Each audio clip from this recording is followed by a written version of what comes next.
I am Erlinda Flores, 80 years old, living in Sampaloc, Manila, and is now an accredited tour guide of Port Santiago.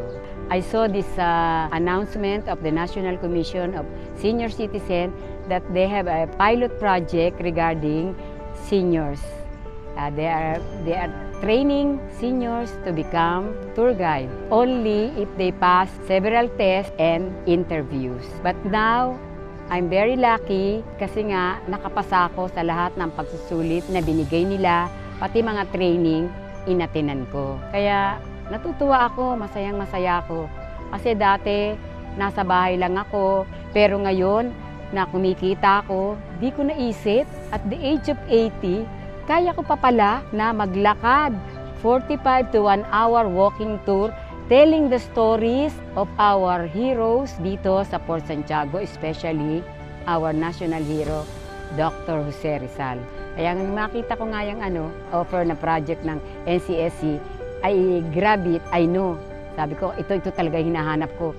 Kasi gusto ko magdadaldal, may sense, tapos yung mga guests ko, gusto ko ganun parang gusto nila ako, ay nila akong bitawan, you have a good job. Sinasabi nila sa akin dyan, you did a good job. We want you. Binibigyan ko sila ng business card para kung may friends sila na gusto nilang ipatur dito sa Intramuros, bigay nila yun, sabihin nila na hanapin ako. Kaya they can email me or call me kung gusto nilang i-message ako. Alam niyo po, sa pagiging 80, yung naiisip, makatotohanan na ako eh. Lagi ko sinasabi, I have just a little time. Kaya ang next goal ko sana, pagkatapos nito, ayoko matapos to. Sana lang, yung makatulong ako sa mga kasama ko. Sana, the time na dumating na talagang lahat sila matulungan ko na kumita. Kasi by having a guest, alam nyo na, magbabayad yun. Kasi itong way na to sa battlefield, hindi na to pag-aaral eh. Your charm, your diskarte, your knowledge, magkakasama yan kung paano mo sasabihin sa tourist na trust me, I can tell you the story of Port Santiago. O ang masasabi ko lang dun sa mga senior citizen, hanapin nyo yung landas nyo, pwede pa, huwag kayo mawala ng pag-asa.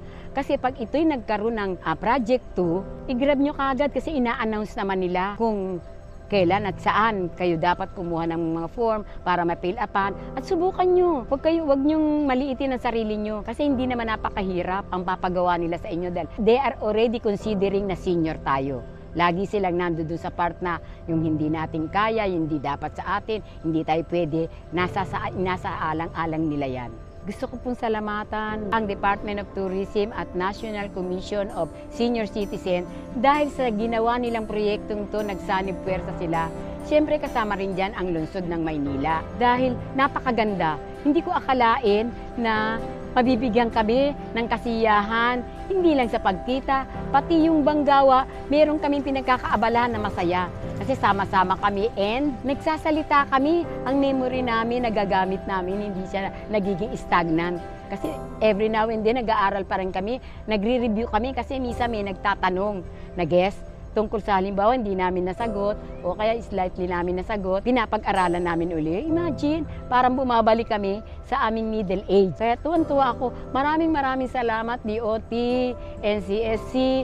Sana talagang ulitin nyo pa to at magkaroon pa tayo ng maraming powers at saka budget para magastahan tong project na to. Thank you, ma'am. Thank you, sir. Pwede rin shout out? Yes, sure. Kasi gusto ko lang batiin.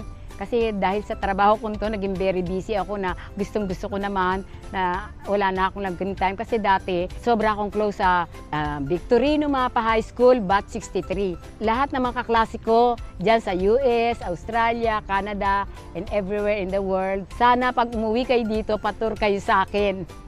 Discounted. That's all. Thank you.